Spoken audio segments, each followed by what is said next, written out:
थी चंद्रभागा बाई, वो जोर से कहने लगी, जब सेवक कहने लगे कि नाव डूब गई, नाव डूब गई, उनके मुख कमल से शब्द निकले कि बाबा है, बोले बाबा है इसलिए बाबा की नाव डूब नहीं सकती। ये जो गहरा विश्वास था उनका, मेरे प्यारे सेवक भाई, ये विश्वास कितने भी जीवन में संकट आए, परेशानियां, इसी विश्वास के साथ हमें भगवान पर विश्वास रखना है।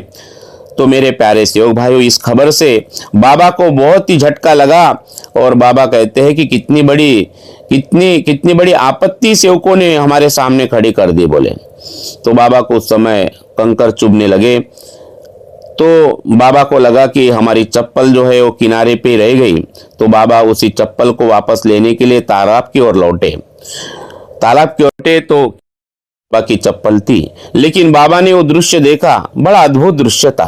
दोनों नावों में पानी लबालब भरा था, पूरा का पूरा भरा था, फिर भी वो नाव डूबी नहीं, फिर भी नाव डूबी नहीं। और उनमें, उस नाव में उराड़े खड़े थे, उस नाव में उराड़े जी खड़े थे। और ये जो चमत्कार, बहुत बड़ा चमत्कार था, किसी चमत्कार से कम नहीं थी ये घटना। बाबा ने सोचा, है भगवान, ये कैसी विचित्र बात है कि पानी भरा होने पर भी नाव डूबी नहीं। दरअसल नाव को टेका मिला था। किसका टेका मिला था? बाबा पूछते हैं कि किसको टेका मिला था? सेवक कहते बाबा का टेका, भगवान का टेका, जिसने भगवान से विनती की थी, है ना, भगवान तू मार या तार, मुझे तैरना नहीं याद है ना। तो ये जो उराड़े जी थी, उराड़े जी, इन्होंने भगवान को विनती किया था, भगवान, हे बाबा हनुमान जी, मुझे तैरना याद नहीं, मैं कूदता हूं तभी मरता हूं, और ये नाव पे खड़ा रहूंगा तो नाव डूबने वाली है ना, तब भी मैं मरता हूं, तू मुझे मार या टार। बाबा कहते हैं कि जिसने ऐसा धैर्य रखा उसे भगवान बचाता है, बोले।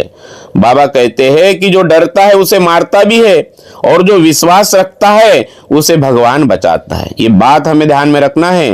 बाबा कहते हैं कि जो डरता है उसे मारता भी है, इसलिए तो इस वचन को हमें जीना है, मरे अजय भगवान नाम पर। ये भगवान तू मुझे मार या टार, ये जीवन तेरा है, तू मुझे मार या टार। तो ऐसा जो विश्वास रखता है उसे भगवान बचाता है, उसे भगवान बचाता है। तो बाबा ने इस कहावत को सिद्ध किया है ना। तो बाबा जुमदेव जी एक कहावत बताते हैं, एक कहावत का जिक्र करते अपने मार्गदर्शन में, जो डूबता है बोले उसे डूबने दे, ऊपर से मार लात। ये उस समय के अज्ञान, स्वार्थी समाज और स्वार्थी समाज की मानसिकता थी। आज भी जो सेवक है बाबा की नाव डुबाने को तैयार है, बोले ना, इस मार्ग को कुछ लोग, कुछ सेवक डुबाने की तैयारी में हैं, लेकिन बाबा स्पष्ट करते हैं कि हमारी नाव कोई कितनी